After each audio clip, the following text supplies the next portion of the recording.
Les étoiles se sont alignées pour Les Misérables. C'est le seul film qu'il fait. Et il se fait défoncer par la critique. Il fera plus jamais de film. Pourquoi faire un film sur un tel connard? C'est que des trucs avec des nanas et des nichons comme ça. Dans le cinéma italien, il y a tout. Mon amour, c'est de la merde. Ça, c'est de la merde. Je ne parle que des choses que j'aime. Allez.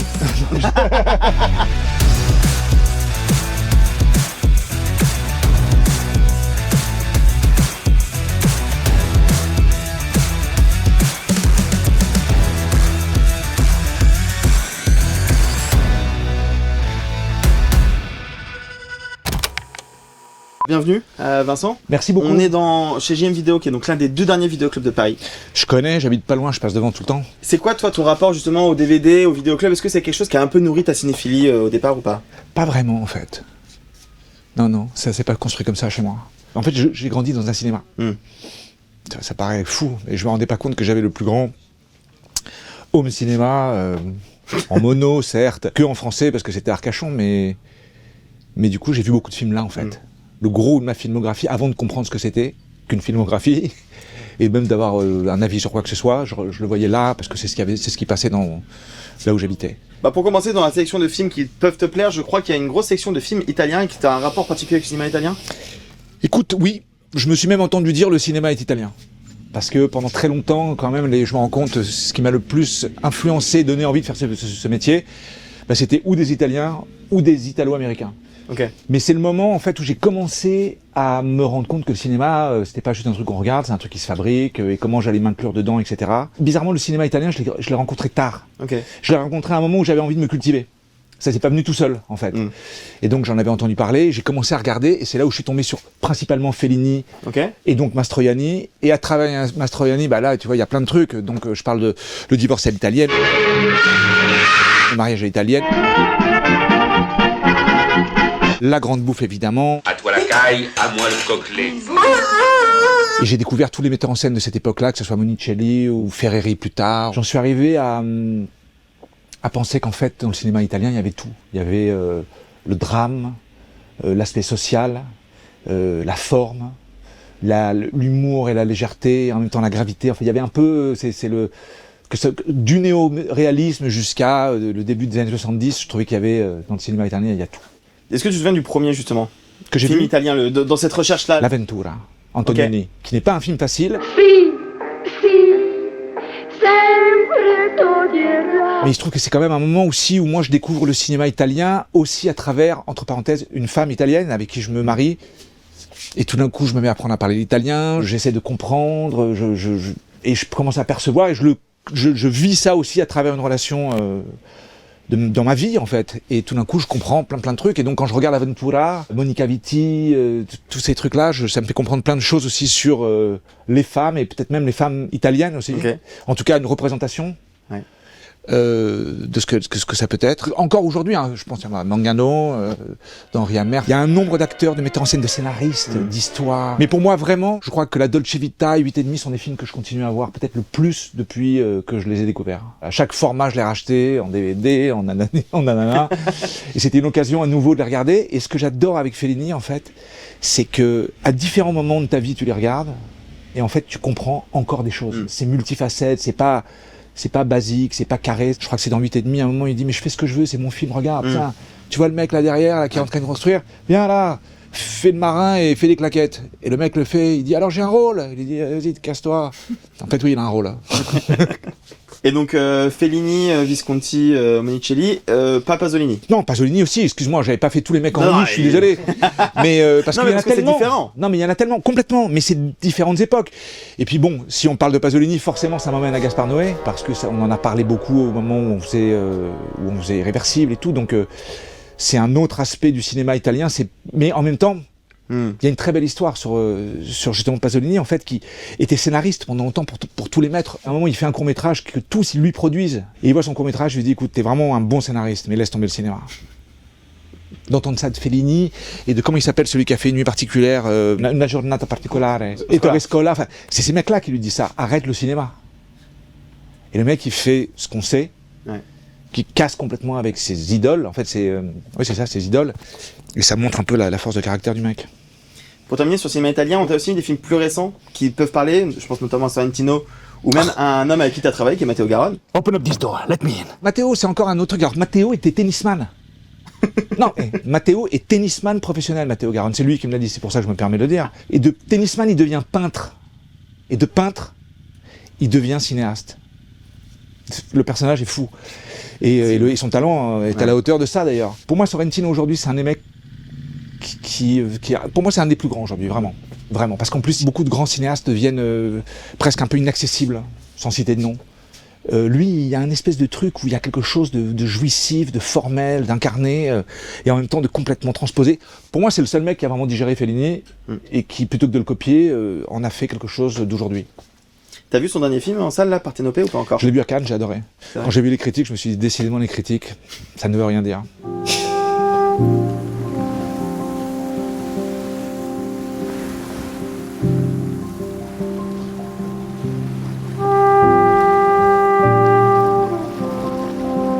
Juste en dessous du cinéma italien, il y a aussi le cinéma d'Amérique du Sud, et on sait que toi, le cinéma brésilien, c'est aussi quelque chose... Alors, si tu fais allusion à ce film-là en particulier... Nos olhos da minha namorada é como esta noite passando, passando em busca da madrugada. Réalisé par un Français. Qui est complètement réalisé par un Français, en fait. Et qui d'ailleurs a gagné énormément de prix pour la France. Il a eu la Palme d'Or, il a eu un Oscar. Je crois que pendant longtemps, ça a été le film le plus primé dans l'histoire du cinéma. Et il y a une histoire sur ce film, en dehors du fait que moi je l'ai rencontré, j'ai vu ce film quand j'avais 7 ans et que ça m'a complètement perturbé. C'est que, en fait, au-delà de Marcel Camus, qui donc réalise ce film, et qui est le grand film de sa carrière, après il a fait d'autres trucs qui sont un peu passés comme ça, il était marié avec Lourdes de Oliveira, qui était une des actrices du film, mais qui n'a pas le rôle principal. Et en fait, ce qui s'est passé, c'est que le scénario est écrit par Vinicius de Moraes, grand auteur, grand poète, très politisé, et en fait, quand il voit le film, il dit c'est de la merde. Ouais. On n'a plus la gravité du Brésil, on n'a plus le drame, on n'a plus, etc. Et avant de mourir, il dit, en fait, c'est un grand film.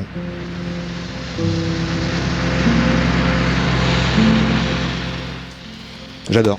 Très bien. Troupe d'élite, donc, le 2, plus gros succès du cinéma brésilien, historique, qui était longtemps détenu par un film d'un mec qu'il a fait quand il avait 23 ans, qui s'appelle Bruno Barreto, et qui s'appelle Donna Flor et ses deux maris. C'est très naïf, c'est très beau. Mais c'était eux qui avaient tout. Ok. Pratiquement rattrapés par La Cité de Dieu, qui remet, d'après moi, un certain cinéma brésilien complètement au devant de la scène. Et d'ailleurs, le film tient toujours encore, dans lequel est Seu Jorge, là où je le découvre comme acteur. Et ensuite, donc c'est Tropa de Elite 2, non pas le 1, qui nique tout au box-office, et qui force d'ailleurs même le metteur en scène à quitter le pays, je crois, parce que ce qu'il raconte sur la corruption, etc., n'était pas toujours bien perçu, en tout cas par une partie des gens en place. Je te propose qu'on avance un petit peu vers le fond du rayon. Ouais, parce que là, on était un peu bloqué quand même. Hein. Je continue par là ? Ouais. Ça, c'est les nouveautés. Je sais pas s'il y a des choses que tu as vues récemment qui te parlent. Je ne parle que des choses que j'aime. Allez. Non. Mais oui, j'ai vu Après, quelques... je sais pas à quel point tu vas beaucoup au cinéma. Je vais pas au cinéma, je ne vais plus au cinéma. J'ai l'impression qu'il y a trop de choses qui se tournent. Et puis, je peux pas en faire toute la journée. Et quand j'en fais pas, j'en regarde. À un moment, de quoi vais-je me nourrir ? Je préfère aller faire autre chose. Okay. Pour ce que je fais, c'est plus intéressant. Sarava, putain, vous m'en foutez partout là. Sarava, quel documentaire. J'aimerais vous parler de mon amour de la samba, comme un amoureux qui n'osant pas parler à celle qu'il aime, en parlerait à tous ceux qui le rencontrent. J'adore ce fait par un Français, c'est un dernier encore. Mais bon, on va pas s'étaler sur le Brésil, ça devient ridicule. Et bien si on avance un tout petit peu, t'as le cinéma classique hollywoodien, et il y a un film qui, je crois, est cher un peu à ton cœur. Ah bien sûr, La Nuit du chasseur, c'est difficile, il est pas cher qu'à moi. Once upon a time there was a pretty fly. He had a pretty wife, this pretty fly. But one day she flew away. La Nuit du chasseur, réalisé par Charles Laughton, acteur, c'est le seul film qu'il fait dans sa vie. Il n'est pas tout jeune, et il se fait défoncer par la critique. Il fera plus jamais de film. L'histoire nous racontera que finalement, c'est considéré comme un des plus grands films de l'histoire du cinéma. Il a inventé plein de trucs en fait là-dessus. Plein de trucs. On a vu tous les metteurs en scène par la suite. Je pense à Spike Lee, je pense à Mathieu Kassovitz bien sûr. La musique incroyable. que je chante et que j'ai mis comme sonnerie de téléphone pendant longtemps. Des plans qui n'existaient pas pratiquement à l'époque, etc. C'est incroyable. Et puis Robert Mitchum quand même. H-A-T-E. It was with this left hand that old brother Cain struck the blow that laid his brother low. C'est presque un dessin animé qui fait peur en fait. Je suis sûr que Burton aime ce film par exemple. Je sais pas pourquoi. Acteur devenu réalisateur, c'est un truc qui toi... Non. Bah non, sinon depuis le temps j'aurais commencé. En fait pourquoi ? Moi j'ai commencé à faire un peu des cours et des trucs à produire, etc. Ça m'a beaucoup appris sur comment on fabrique des films. Ouais. Ça m'a beaucoup appris sur mon métier et la place vraiment que l'acteur a au milieu de tout ça. On prend souvent trop de place, en l'occurrence. Et je me suis rendu compte que, comme je disais là, au début du couloir, en fait, il y a trop de films. Il y a trop de films par des gens qui font du cinéma parce que, je sais pas. Mais il y a peu de gens qui font du cinéma parce qu'ils n'ont pas le choix. Et en fait, c'est souvent les meilleurs films. Et en fait, moi, c'est pas assez important pour moi pour que je me lance dans un truc de... entre littéralement 8 mois et 3-4 ans, ça dépend des projets, sur une seule chose. Je suis beaucoup trop papillon pour ça. Puis j'ai plein d'enfants, je préfère partir en vacances avec eux. Ma cité va craquer, donc ça sort au milieu de la haine. Qu'est-ce qu'on fait là? Dans un arrêt de bus comme des galériens, comme des saloperies. Quand le film sort, soi-disant on se tire la bourre. Film de cité, film de banlieue. C'était parce qu'il y avait une espèce de truc, c'est les banlieues fermes. Pas du tout.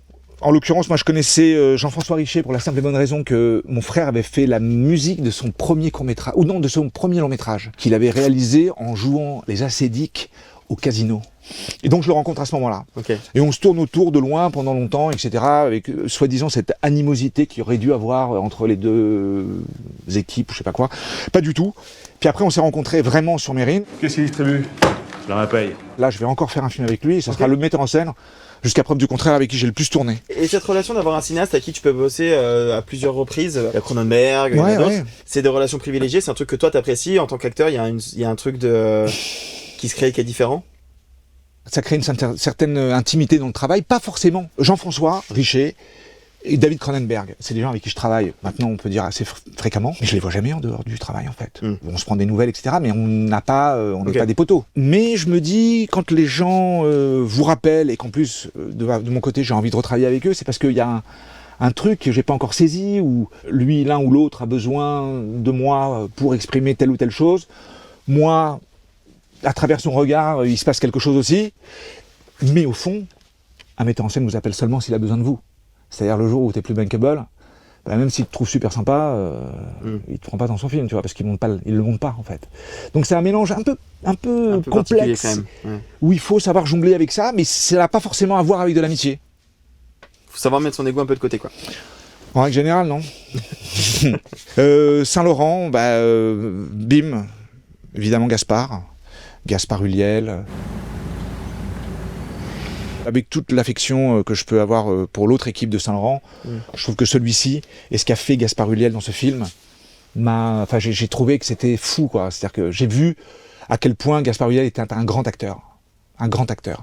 Alors évidemment, il est parti trop tôt avec toutes les conneries qu'on peut dire autour de ça et tout, mais la vérité, c'est que c'était un grand acteur et qu'il avait un truc, une approche vachement subtile, fine, intelligente. Enfin, j'ai beaucoup aimé travailler avec lui. Paix à son âme. Je t'ai mis un film un peu plus récent de Gaspard Noé parce que tu parlais tout à l'heure de lui par rapport à Irréversible. Je voulais savoir, est-ce que tu as continué à suivre sa carrière? Ah bien sûr. Gaspard, moi je l'aime beaucoup. C'est un mec avec qui que je croise depuis très très très longtemps en fait. Je l'ai croisé bien avant de travailler avec lui. On se voyait la nuit, au bain de douche, au palace ou des trucs comme ça. Je suis avec intérêt ce qu'il fait et je trouve que c'est un mec complètement à part en fait. Moi je l'ai toujours dit, c'est un fils de peintre en fait aussi. C'est presque plus un artiste visuel des fois qu'un narrateur.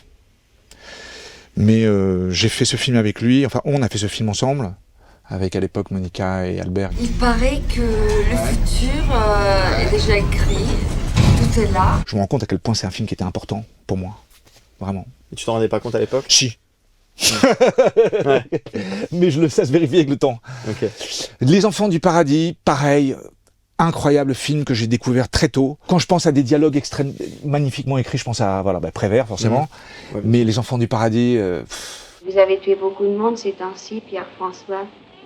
Non, mon ange. Voyez aucune trace de sang. Seulement quelques taches d'encre. Ah là là, le boulevard du crime, tout ça, c'est magnifique. C'est-à-dire qu'il y a une espèce de lyrisme. En plus, on sait que le film a été tourné pendant la guerre, donc tout en décor comme ça, avec toute cette bande d'acteurs incroyables. Et puis ces personnages que Lassner. Enfin, pour moi, c'est vraiment le pari que bizarrement, transfiguré, mais que je retrouve encore dans le quartier où on est, c'est-à-dire Ménilmontant, Belleville, tout ça. Pour moi, ça sent encore le boulevard du crime. Il y a cette espèce de truc avec le marché, les mecs qui traînent et tout, je sais pas. Voilà, c'est... Les Apaches. C'est le genre de film que tu re-regardes de temps en temps? Ouais, parce que j'adore le montrer. J'adore le montrer. Qu'est-ce que tu fais? Tu vois, non, je dessine. À 3h du matin? Je peux pas dormir. En fait, pour moi, Marielle Seria, c'est comme Scorsese et De Niro. Ou Fellini et Mastroianni. Okay. C'est-à-dire que c'est des rencontres où tout d'un coup il y a un truc. Alors je sais que Seria n'était pas tellement respecté à son époque. Mais en fait aujourd'hui, en tout cas chez les gens de ma génération, il est culte. Parce que il y a une liberté de ton et en plus, bizarrement, un truc désuet des années 70-80, on se dit mais c'est pas possible et tout. Et en fait aujourd'hui, c'est un film d'époque. Avec l'outrance des costumes et puis Marielle qui surfe là-dessus comme un grand acteur. Grand acteur, Jean-Pierre. T'es passé un peu vite tout à l'heure sur les Trois Mousquetaires, mais c'est pas tant pour parler des Mousquetaires que de l'acteur, enfin d'un des acteurs. C'est-à-dire celui qui est au-dessus. Ouais, le Richard Lester. Ouais. Oui, ben, pardon. Qu'est-ce qui est tombé? Bout du sauvé des eaux. Que je vous embrasse. Donc Richard Lester, moi j'étais tout petit, j'allais sur le plateau, je voyais mon père habillé en roi, il y avait Charlton Heston, Michael York, Oliver Reed, j'ai vu tous ces mecs-là en vrai, comme ça en train de se battre et tout. Ça m'a beaucoup marqué, parce que je trouvais toujours que mon père jouait des trucs un peu normaux. Docteur Françoise Gaillan, les films un peu comme ça, je disais mais c'est lui en fait. En fait moi je voulais le voir jouer Tarzan, ou je sais pas, Superman, ou des trucs un peu... Et donc là, quand je le voyais dans des trucs comme ça, ça remplissait mon espoir de cinéma d'enfant de, je sais pas, je dois avoir 6-7 ans ou un truc comme ça. Les acteurs, j'ai regardé le making-of l'autre jour, je le conseille sur YouTube, le making-of des acteurs. On m'en a parlé, il paraît qu'il est fou. C'est-à-dire que Serrault, Marielle, il y a Arditi, Jacques François, enfin il y a toute une ribambelle d'acteurs qui sont dans le film, et là ils sont en train de travailler avec Blier, qui est là, avec sa pipe comme ça, qui leur balance des trucs terribles avec tellement d'humour, et là eux on les voit concentrés, il y a des plans de concentration sur Marielle ou Serrault, c'est vraiment où on les voit bosser en fait. Ouais. On voit la folie dans le regard et en même temps la fantaisie, tout c'est génial. Ça, en termes de placer son ego de côté, un film qui parle des acteurs, avec des acteurs, mais en même temps qui parle un peu d'eux, et faut réussir à l'accepter ce genre de rôle. Faut pas se prendre au sérieux, faut s'amuser, faut jouer en fait, c'est ce qu'ils font tous ces mecs. Et en fait, à partir du moment où on fait ça, c'est marrant, moment dans le making-of, il y a Sami Frey, très beau, le cheveu noir, les yeux comme ça, la pommette saillante et tout, très bel acteur, très beau physiquement. Et en fait, ils sont tous là en train de partir en sucette. Et lui, à un moment, il doit faire une espèce de parodie d'un mec handicapé ou je sais pas quoi. Et il n'y arrive pas. La bouche grande ouverte, on veut avoir une... Ça fait pas beaucoup, ça. Il n'y arrive pas. Et il y a l'autre qui le pousse comme ça, qui dit vas-y, regarde, il lui fait et tout. Avec des moments de pause, tu sais, très courts, où il est normal.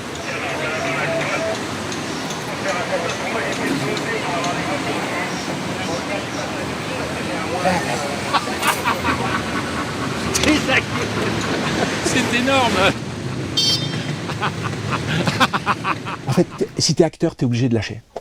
Sinon, tu te vois faire après le jour de la première et t'as les boules. C'est un truc que t'as compris vite, ça?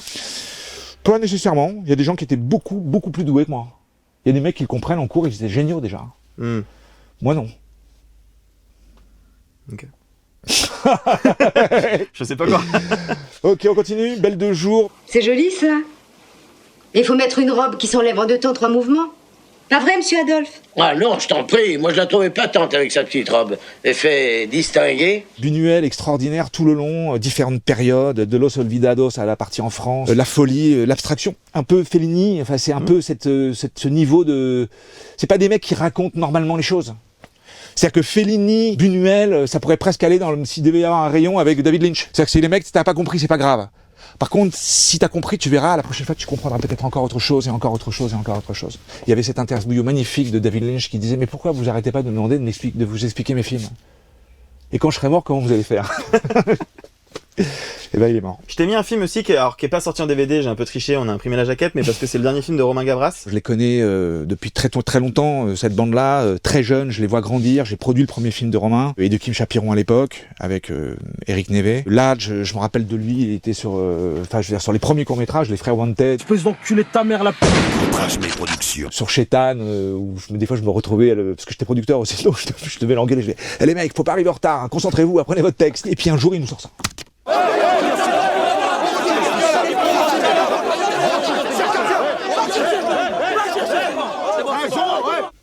le mec.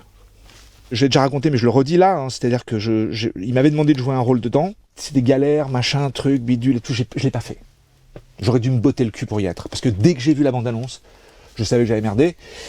Non pas que ça allait changer ma vie, mais quand j'ai vu le film, j'ai dit mais putain, incroyable, comment... De temps en temps, les étoiles s'alignent. Ouais. Les étoiles se sont alignées pour Les Misérables. Les étoiles se sont alignées. On a un autre projet qui, à mon avis, va bien aligner encore, si tout se passe bien. Et quand j'ai rencontré toute cette bande-là, et je me rappelle, ils n'arrêtaient pas de me dire merci, je leur ai dit mais non, c'est moi, merci. Parce que de rencontrer des gens créatifs qui sont pas intéressés par ni la fame, ni la thune, et qui sont dans un espèce de processus comme ça, en fait, c'est ce qu'on veut tous. Les 3/4 du temps, on travaille parce qu'il faut travailler, n'est-ce pas? Et puis quand on fait certains films comme ça, bah en fait, c'est pas du travail. On est à un moment important de sa vie avec des gens pour qui c'est la même chose, et peut-être qu'on va faire quelque chose dont on se rappellera pendant une décennie, peut-être plus, si tout se passe bien. Athéna. Ouais, qu'est-ce qui se passe? Comment il parle de la banlieue? Nanani, nanana. Quelques mois plus tard, ça pète, il se passe exactement ça. C'est intéressant, donc tout d'un coup, tout le monde ferme sa gueule. Athéna, grand film. Athéna! Vous faites quoi, là? Vous croyez qu'on est là pour jouer? Tant qu'on n'a pas le nom des Condés, c'est la guerre! Il y a des plans dans ce film que, je veux dire, tous les plus grands cinéastes du monde se sont arrêtés et se sont dit... Comment il a fait celui-là? Le grand grec parisien.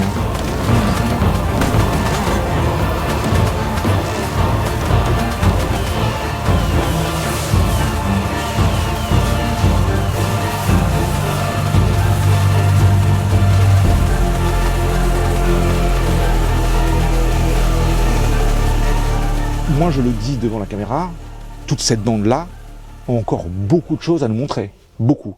D'ailleurs, là, on a le prochain film de Romain qu'on a fait là déjà. Et moi, j'étais là parce que je l'ai fait avec lui. Sacrifice, pour le moment, ça s'appelle comme ça. Je pense que ça va être quelque chose. Trop bien. Tu proposes qu'on passe du côté anglo-saxon? Ok.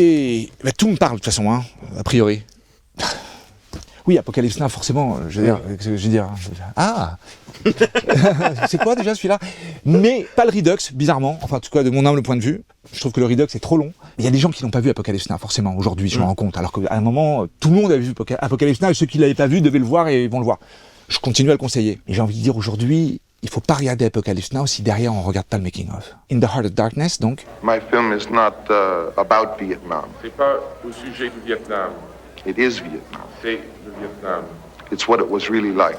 It was crazy. La juxtaposition de ces deux objets peut vous couper l'envie de faire du cinéma. Ou vous faire prendre conscience de la folie d'entreprise et jusqu'où ça peut amener quelqu'un, etc. En tout cas, bon, voilà, on va pas... il est trop tard pour en dire du bien.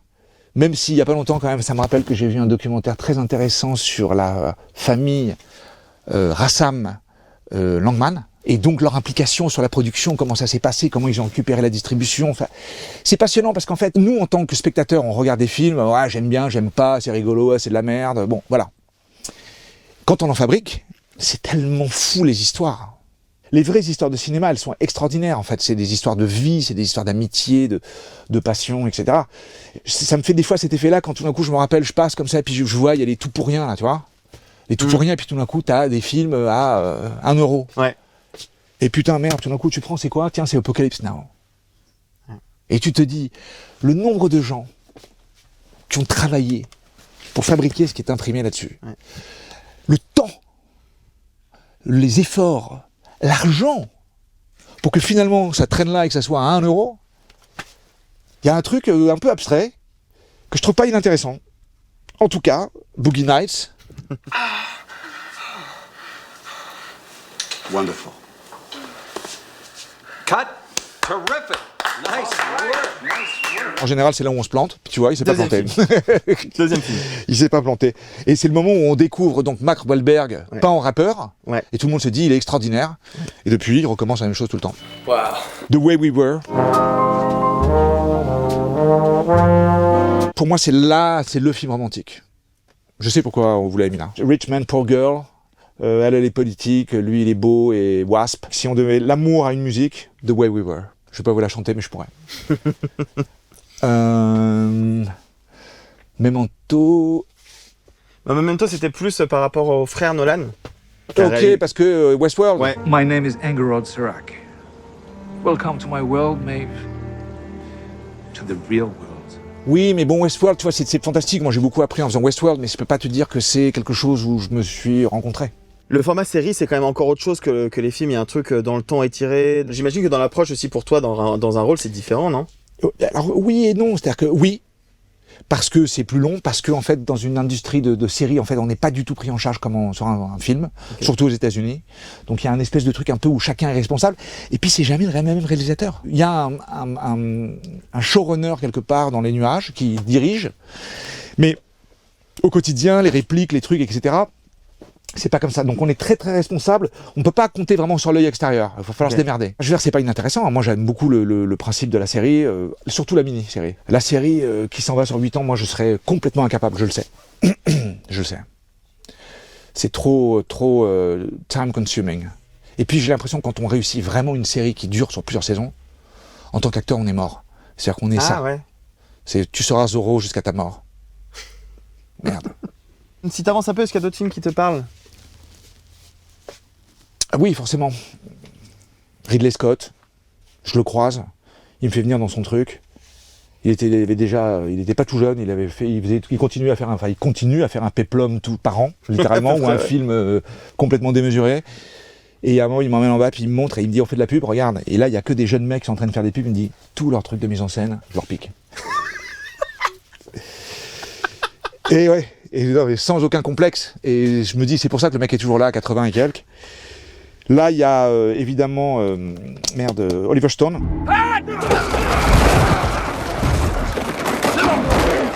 Film de sport incroyable, mais au-delà du film, c'est-à-dire qu'en fait, Oliver Stone, que j'ai eu la chance de croiser plusieurs fois, en fait, tout le monde ne le sait pas, mais c'est surtout un très grand scénariste.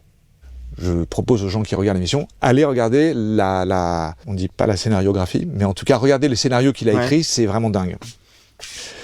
On l'a reçu ici, Oliver Stone. Ça m'étonne pas, oui, il parle français en plus. Oui. Pas mal. En tout cas, il parlait français. Oui. C'est un enfant de la Libération. Ouais. Sergio Leone. Ça a été son dernier film.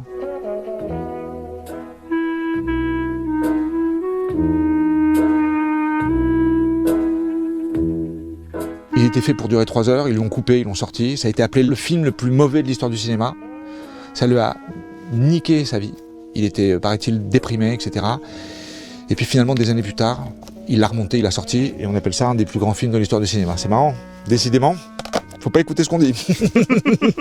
Mais Elephant Man. On parlait de David Lynch tout à l'heure. Le film de monstre ultime. J'adore.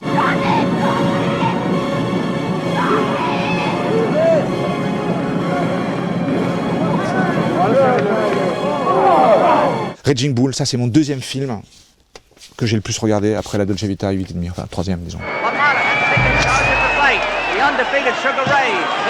Là je le découvre au cinéma mais je sais pas encore de quoi il s'agit, je comprends pas, je sais pas qui est Robert De Niro, je sais pas qui est Scorsese, je vois ce truc et ça me reste. Ça me reste parce que tout d'un coup, d'ailleurs c'est ce qu'on avait reproché à l'époque de la sortie, c'est pourquoi faire un film sur un tel connard ? C'est intéressant comme sujet. Bien sûr. Moi, je me rends compte que j'ai toujours été très attiré par les personnages, justement, où on allait voir en dessous d'un mec, a priori, où on n'irait pas. Et c'est intéressant. Et pourquoi, tout d'un coup, il est touchant, le personnage ? Ce type qui foire tout, qui est violent avec sa femme, qui s'exprime que dans la violence, etc. Peut-être ce désir de rédemption qu'on retrouve souvent chez Scorsese, je sais pas, en tout cas, ce truc, les ralentis, pour moi, c'est le plus beau film de boxe. Un des plus beaux films tout court, mais aussi un des plus beaux films de boxe.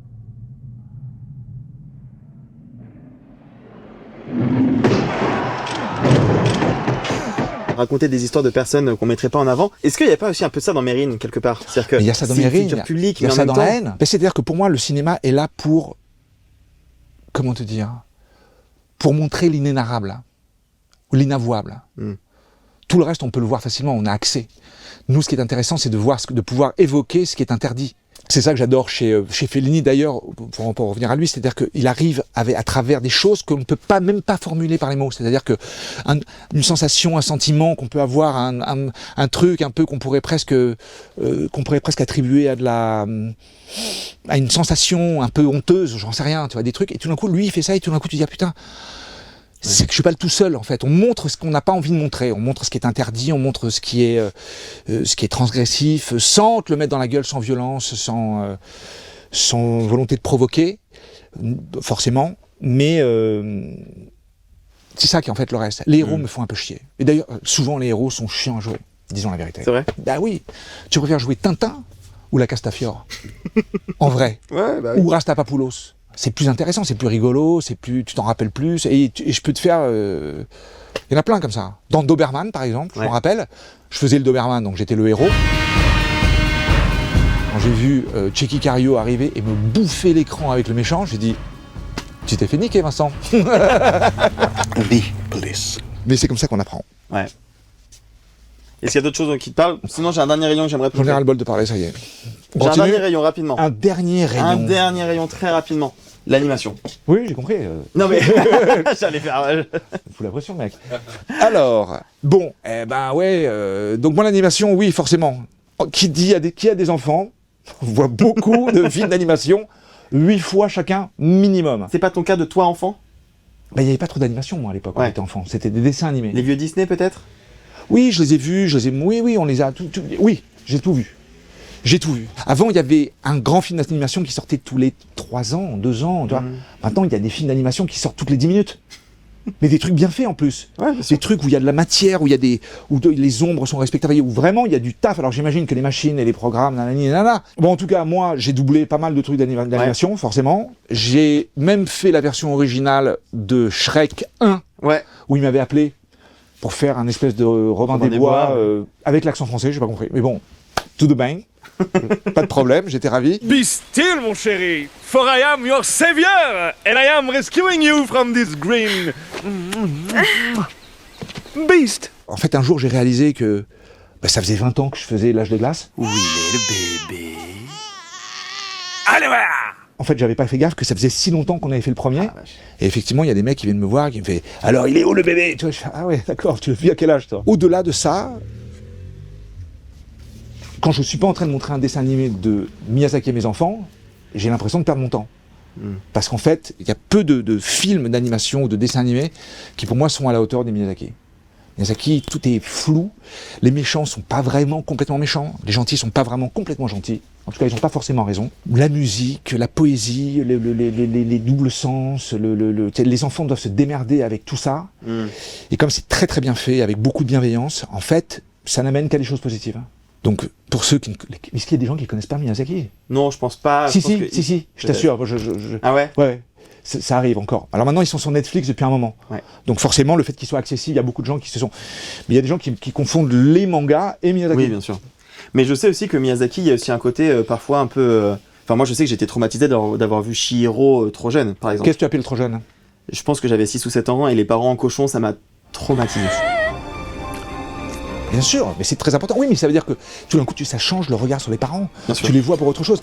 Le problème, c'est que on croit que d'être traumatisé, c'est pas bien. Ah non, je suis d'accord. Alors qu'en fait, d'avoir des chocs électriques avec des choses qui élèvent la pensée, en fait, je pense que c'est très bien. On veut toujours faire attention, faut pas les non-apou, non, Zorro, tu vois, non. Ça fait 2 fois que je dis Zorro dans l'émission, c'est bizarre. Je sais pas pourquoi. Alors, parce que je l'ai vu écrit quelque part.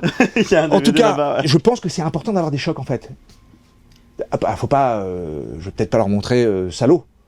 À 6 ans, tu vois, de Pasolini. Mangia, mia diletta sposa. Moi j'ai une petite qui a 5 ans, là. Ouais. J'étais pas loin de lui montrer Princesse Mononoke. Okay. Mais je lui ai dit, bon, alors tu verras, ils sont avec des animaux, comme ça, qui sont très en colère, donc ils ont de la haine. Et ils ont des dents, tu verras, mais en même temps, elle est sur les grands loups blancs, parce qu'elle est amie. Préparer le terrain. Voilà, faut préparer le terrain, que ça va pas être une rigolade avec Barbie, parce qu'elle regarde beaucoup de Barbie. Il y a plein de trucs tellement pourris à regarder sur Internet aujourd'hui, que ils regardent des animations, ça bouge pas bien, quoi. Même ça. Je lui dis, mon amour, c'est de la merde. Ça, c'est de la merde. Faut que tu identifies. Ok. Regarde. J'aurais une dernière question à te poser en parlant de ça. Est-ce que tu te souviens de toi, justement, un choc comme ça, de trucs qui t'a un peu traumatisé, gamin ? Alors, il y a 2 trucs qui me viennent à l'esprit. Ok. Super Vixen. Russ Meyer. Tu te rappelles ? Non. Vous connaissez pas ? Non. Ah putain, Russ Meyer. Russ Meyer, cinéma américain des années 70, c'est que des trucs avec des nanas et des nichons comme ça. Qui courent dans la campagne, dans le Far West, des histoires à la 2,50 francs un peu... Et ça, j'allais le voir au cinéma, parce que ça passait au cinéma. C'était pas un film porno du tout, hein. Il n'y avait pas du tout de trucs de sexe, quoi. ça me mettait dans un état, quand j'étais genre 12-13 ans, c'est carrément, ça me mettait dans un truc, j'avais du mal à m'en remettre, mais j'adorais ça. Ok. Zombie. Ah, ouais. Zombie, j'ai plus dormi pendant une semaine. Quel âge? 15 ans, je dormais plus. Ça me revenait, et chaque nuit, ça me revenait. Et c'est là où je me suis rendu compte que finalement, le cinéma d'horreur, à proprement dit, et le gore et tout ça, en fait, ça m'a jamais vraiment fait kiffer. Ok. Non. Non, finalement, moi, je suis un mec, aujourd'hui, j'ai du mal à tuer quelqu'un au cinéma. Dans la vie, non, mais au cinéma, c'est-à-dire quand tout d'un coup, on me dit, tu prends et tu tues, maintenant, ça me pose problème. J'en ai tué énormément, je suis mort plein de fois. Et donc il m'a fallu des années pour le comprendre. Donc en fait, aujourd'hui, le gore, tous ces trucs de provocation, de sang, en fait, j'ai envie de poésie, j'ai envie de beauté, j'ai envie de profondeur. Mais c'est pas tous les jours facile. Rien. Merci beaucoup Vincent. Merci à vous. Ridley Scott, je le croise, il me dit on fait de la pub, regarde. Et là, il y a que des jeunes mecs qui sont en train de faire des pubs, il me dit tous leurs trucs de mise en scène, je leur pique. Colmini.